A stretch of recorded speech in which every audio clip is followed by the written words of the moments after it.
দই কাতলা আমরা অনেক খেয়েছি। একবার এই অনুষ্ঠান বাড়ির মতো মালাই কাতলার রেসিপিটা ট্রাই করে দেখো।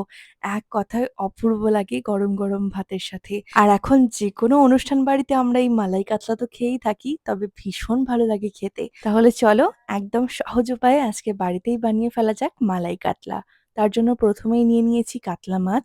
মাছের মধ্যে একটু নুন, একটু গোলমরিচ গুঁড়ো আর লেবুর রস দিয়ে মাছটাকে ভালো করে মাখিয়ে নিতে হবে। কিছুক্ষণ মাছটাকে এভাবে আমি মাখিয়ে সাইডে রাখবো।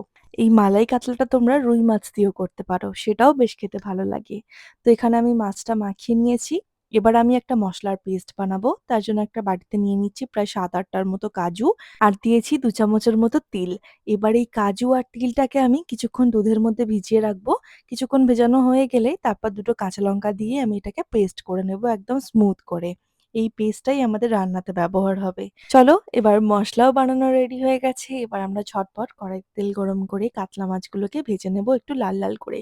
মাছগুলো একটু লাল করে ভাজলে এই রান্নাতে খেতে ভীষণ ভালো লাগবে। মাছ ভাজা হয়ে গেলে ওই তেল থেকে কিছুটা তেল আমি কমিয়ে নিয়েছি। তারপর এর মধ্যে জিরে, গোটা গরম মসলা ফোড়ন দিয়ে দেব ২ টোর মতো পেঁয়াজ বাটা।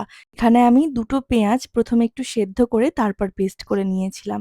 তারপর এর মধ্যে দিয়ে দেব আমি একটু আদা রসুনের পেস্ট। আদা রসুনের পেস্টটা পরিমাণ মতো দেবে। তারপর একে, একে সমস্ত গুঁড়ো মসলা দেব, যেমন স্বাদ মতো নুন আর দিয়ে দেব একটু ধনে গুঁড়ো। ব্যাস আর কোনো মসলার প্রয়োজন পড়বে না। তারপর এর মধ্যে কাজু, তিল বাটাটা দিয়ে দিচ্ছি। মসলা একটু কষানো হয়ে গেলে এর মধ্যে দিয়ে দেবো আমি একটু ফ্যাটানো টক দই। টক দইটা দিয়ে একদম লো ফ্লেমে মসলাটাকে কষতে হবে। আর এই মসলা কষানোর সময় আমি এর মধ্যে দিয়ে দিচ্ছি ২ থেকে ৩ টে কাঁচা লঙ্কা আর দিয়ে দিচ্ছি স্বাদ মতো একটু চিনি। চিনিটা খুব সুন্দর টেস্টটাকে ব্যালেন্স করে দেবে। তারপর ভালো করে আবারও কিছুক্ষণ কষিয়ে নিয়ে এবার এই মসলার বাটিতে একটু পরিমাণ মতো জল দিয়ে সেই জলটাকে এখানে অ্যাড করে দেব। এই রান্নাতে খুব বেশি কিন্তু গ্রেভি হবে না, তাই এখানে খুব বেশি জল অ্যাড করব না। এবার গ্রেভিটা ফুটে গেলে এর মধ্যে আমি ভেজে রাখা কাতলা মাছগুলোকে দিয়ে আরো ১ থেকে ২ মিনিটের জন্য ফুটিয়ে নেব। তোমরা দেখতেই পাচ্ছ মালাই কাতলা রান্নাতে কিন্তু খুব বেশি মসলার প্রয়োজন একদমই নেই। একদম কম মসলারই কিন্তু প্রয়োজন, তবে খেতে অপূর্ব স্বাদ হয়।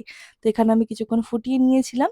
শেষে ওপর থেকে সামান্য একটু গরম মসলার গুঁড়ো আর দিয়ে দিচ্ছি একটু ফ্রেশ ক্রিম। যেহেতু মালাই কাতলা তাই গ্রেভিটা কিন্তু একটু ক্রিমি হবে। এবার ভালো করে মিশিয়ে নিয়ে এটাকে নামিয়ে নেব। আর ওপর থেকে দিয়ে দিতে হবে একটু ঘি। ব্যাস এবার গরম, গরম ভাতের সাথে সার্ভ করো মালাই কাতলা।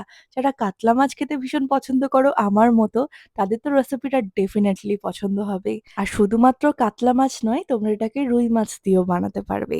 তাই দেরি না করে ঝটপট বাড়িতে বানিয়ে ফেলো আর রেসিপিটা কেমন লাগলো ট্রাই করে জানাতে একদম ভুলো না। আজ তাহলে ভিডিওটা এখানেই শেষ করছি। দেখা হবে আবারও কাল নতুন রেসিপি নিয়ে। ততক্ষণ সবাই খুব ভালো থেকো। টাটা।